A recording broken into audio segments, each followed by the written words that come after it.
Launch team can no longer recycle the count. Sound suppressor water now flowing 15. under the ML. And here we go. 10. Hydrogen burn-off igniters initiated. 7, 6, 5. Core stage engine start.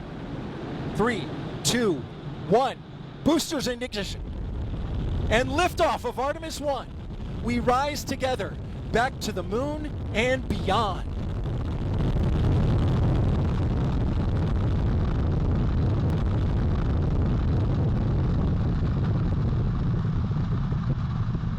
Engines on the core stage and 2 solid rocket boosters now propelling the vehicle at 128 miles per hour.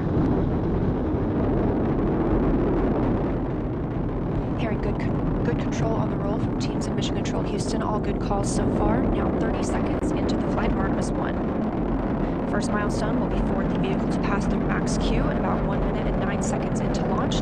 This is the greatest period of atmospheric force on the rocket.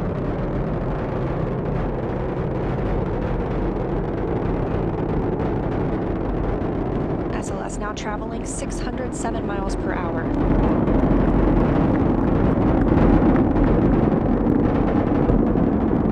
You're looking at 8.8 million pounds of maximum thrust. Quiet here in the loops in Mission Control.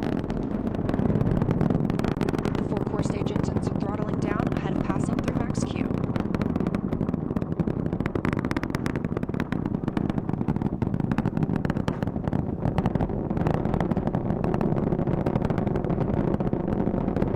Now 1 minute, 21 seconds into the flight, traveling at 1,420 miles per hour. The 4 core stage engines are back at maximum thrust. The next major milestone will be for the solid rocket boosters to cut off and jettison at about 2 minutes and 11 seconds into the flight, so about 30 seconds from now. Again, quiet here in Mission Control Houston as teams continue monitoring the flight of Artemis 1. We're now 16 miles downrange from the launch pad at Kennedy Space Center, traveling over 2,800 miles per hour.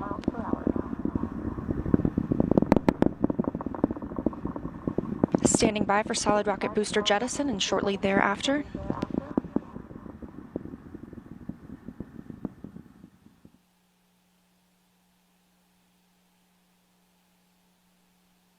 Confirmation that the solid rocket boosters have separated these 177-foot boosters. Now the core stage continues to power the flight of Orion, all 4 RS-25 engines firing, traveling over 3,400 miles per hour, 46 miles downrange. 2 minutes and 36 seconds into the flight. Hearing nominal calls here in Mission Control Houston. We've still got 4 good engines on the core stage. Next up, we'll be looking for the service module fairing to separate. This is 3 15 by 15 foot fairing panels, providing structural support, protecting the service module. Those will separate at about 3 minutes and 11 seconds into flight, and very shortly thereafter will be followed by the launch abort system separation. Just over 3 minutes into the flight of Artemis 1, now traveling over 4,060 miles per hour, 83 miles downrange. We just had confirmation that the service module fairing has separated.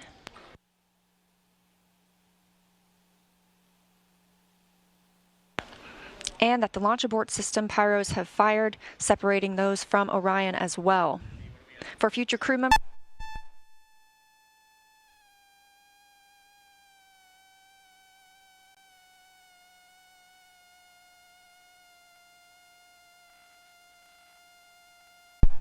we just heard the call for 3 engine press, meaning if SLS were to lose an engine at this point in the mission, we could still achieve a nominal mission. We would just have an extended main engine cutoff time. However, we still have 4 good engines, all at maximum thrust right now, powering the first flight of Artemis at 5,200 miles per hour, 148 miles downrange.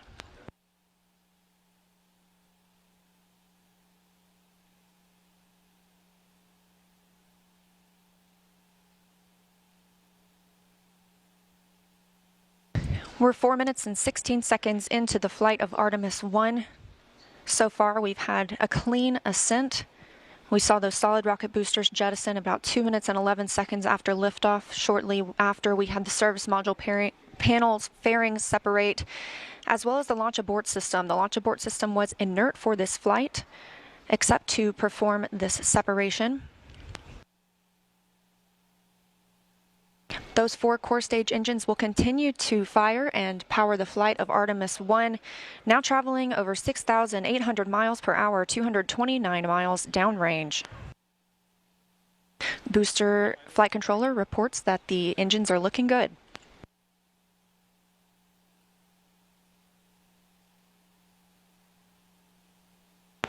Our core stage main engine cutoff time is about 8 minutes and 3 seconds. We are now 5 minutes and 11 seconds into the flight, 7,656 miles per hour. Again, 4 good core stage engines, those 4 RS-25 engines. The last time those core stage engines flew, they were taking space shuttles to orbit, and now with upgraded capabilities, they're launching the future of human spaceflight.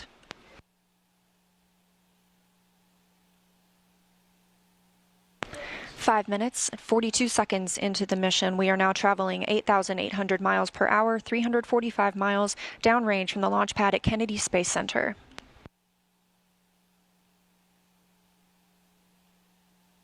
Again, we are anticipating core stage main engine cutoff at about 8 minutes and 3 seconds. And about 10 seconds later, we'll see core stage separation, at which point Orion and the interim cryogenic propulsion stage will be flying free. Now traveling over 10,000 miles per hour, 6 minutes and 15 seconds into the flight of Artemis 1, 427 miles downrange. Quiet here on the loops in Mission Control Houston. Teams continue to monitor this first flight.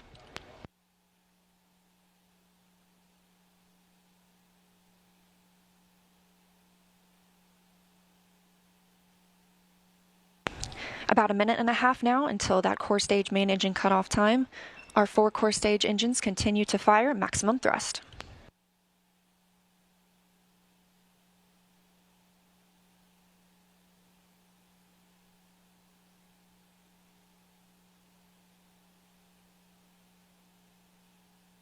Coming up on 7 minutes since launch today, now traveling over 12,800 miles per hour, 563 miles downrange. Again, still quiet here in Mission Control Houston.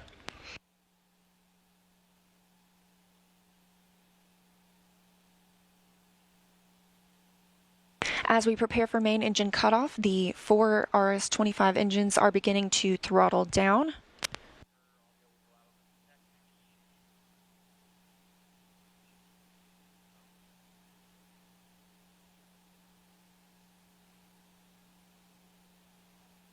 "30 seconds now until core stage main engine cutoff. All 4 engines continue to throttle down.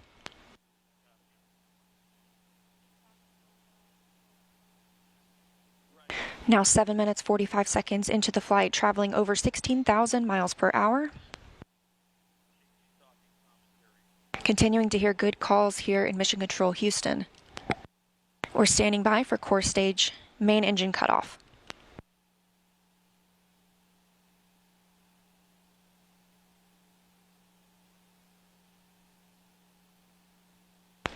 And we have confirmation of core stage main engine cutoff. Orion is now in Earth's orbit. The flight dynamics officer reports that we have a nominal main engine cutoff. And we just heard the call for core stage separation. That means Orion and the interim cryogenic propulsion stage are now flying free from the core stage of the Space Launch System. The next milestone will be solar array deploy approximately 18 minutes after liftoff. But before Orion stretches its wings, let's check back in with our friends at Kennedy Space Center and hear all about what it was like to hear the rocket roar off the launch pad. Megan and Kayla, I've got to hear all about it.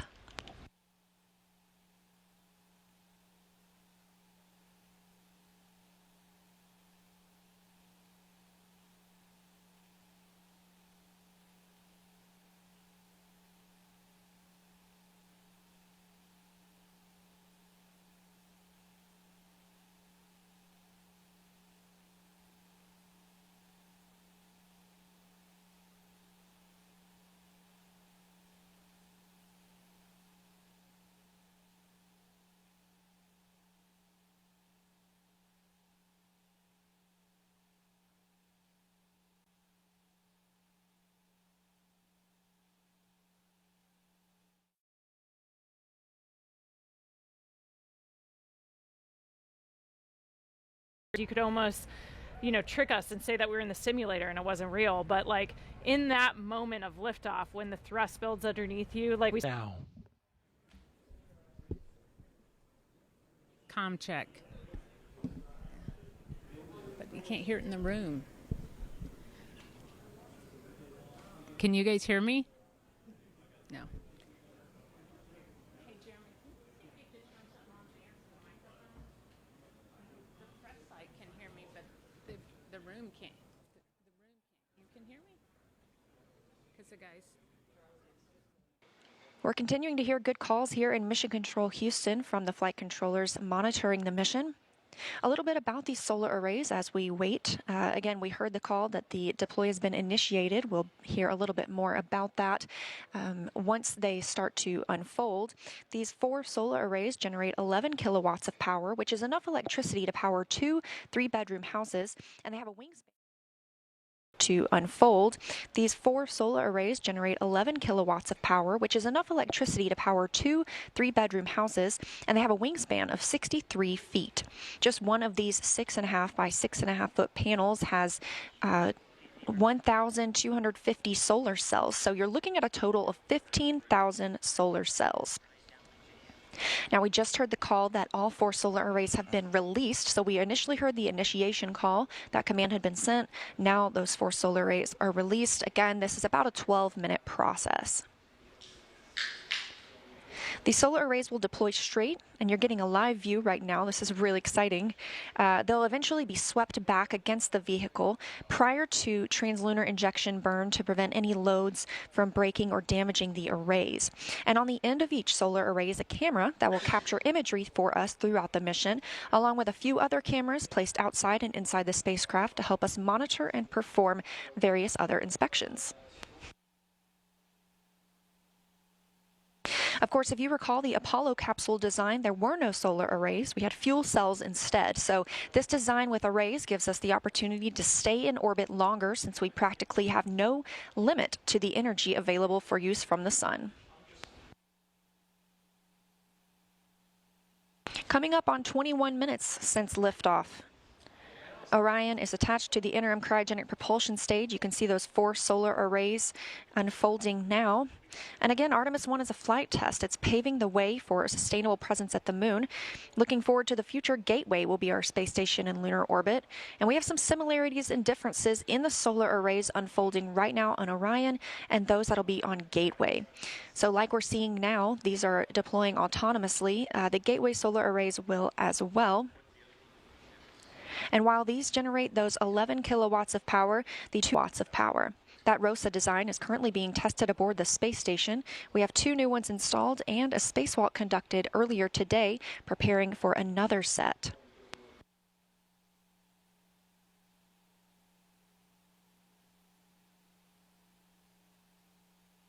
Coming up on 22 minutes since liftoff today, Orion and the interim cryogenic propulsion stage traveling over 16,800 miles per hour.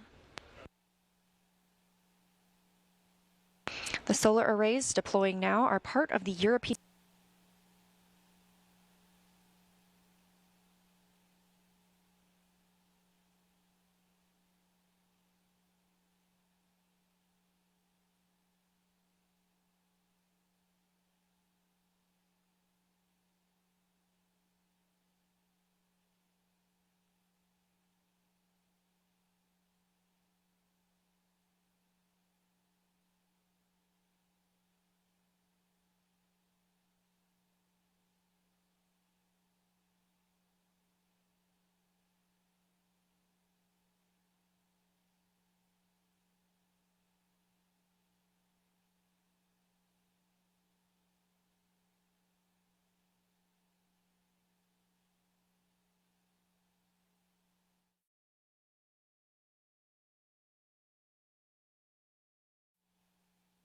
coming up.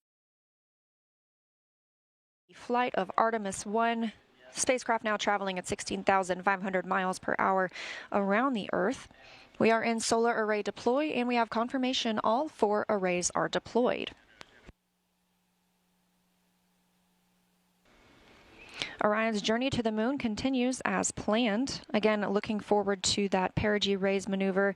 That'll be coming up again at about 53 minutes into the mission, so about 27 minutes from now. During the perigee raise maneuver, the interim cryogenic propulsion stage will use its RL-10 engine to lift the lowest point of Orion in Earth's orbit. The current orbit is more of an oval shape than a perfect circle, and this burn will raise that point closest to Earth and make the orbit more circular. This will also include a checkout of Orion's systems and any adjustments to the solar arrays. It'll be a short burn, less than 30 seconds long, but critical to keep us on track, and it also prepares us for the next engine burn to send Orion to the moon. That's the translunar injection burn. That'll come up a little later, which is a longer burn, another firing of the moon. This is why we call it the moon board, but the moon, you know, since the dawn of time, humans have looked at the sky.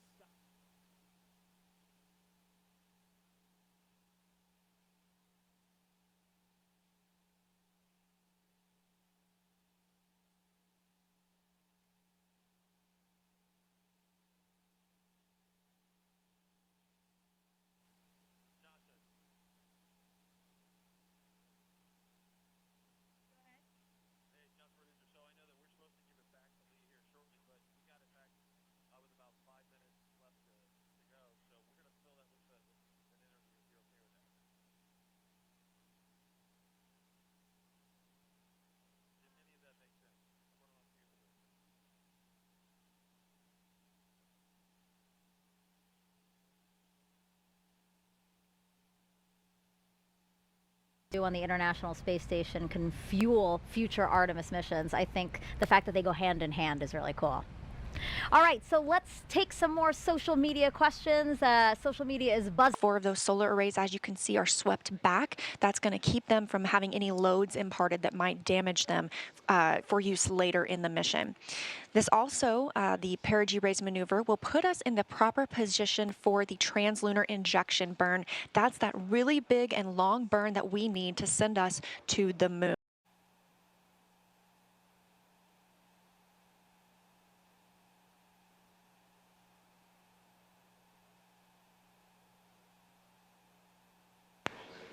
And we have confirmation of perigee raise maneuver ignition and full thrust. This is a live view from the spacecraft.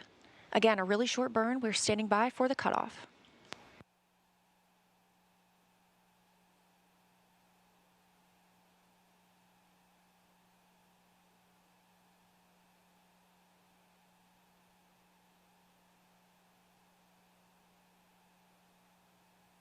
And we have confirmation of perigee raise maneuver cutoff.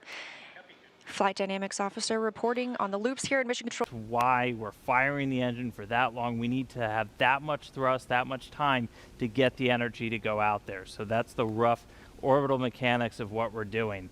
Now, after that TLI burn is done, the ICPS is going to separate. Its job largely done in the Artemis 1 mission. As we heard, it's got some secondary payloads up in this stage adapter here that it's going to deploy on its way out. The ICPS will have one more burn after TLI called a disposal burn. And what that's going to do is put it on a trajectory almost looking parallel to that of Orion, where it's going to go around the moon, slingshot away, and then go into what's called a heliocentric orbit. It's actually going to go into orbit around the sun, just like Earth. It's going to leave the Earth-Moon system completely. And then after that, all of the propulsion duties get handed over to the European Service Module. So it'll be using its engines. It's going to do the outbound trajectory correction burn, at least the first one on flight day 1, and a couple more until we get out to the moon and get ready to head into distant retrograde orbit. So that's TLI. It's coming up next. It's going to be a really big moment to pay attention to. So we'll send it back over to Leah to walk us through the ops. Leah.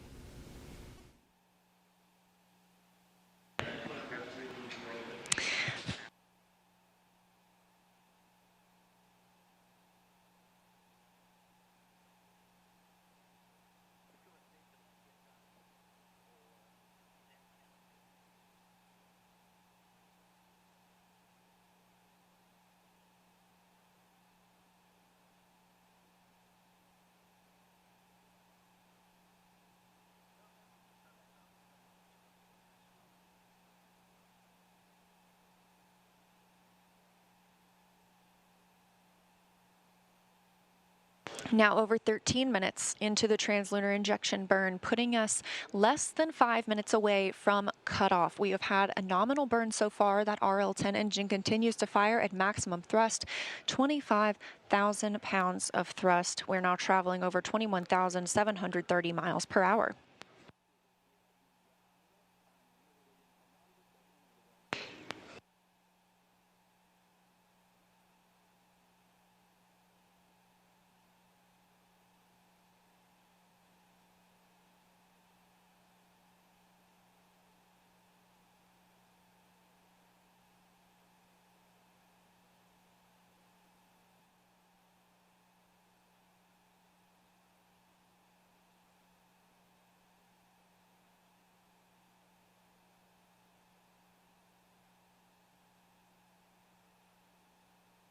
As you can see, we have confirmation of interim cryogenic propulsion stage from Orion.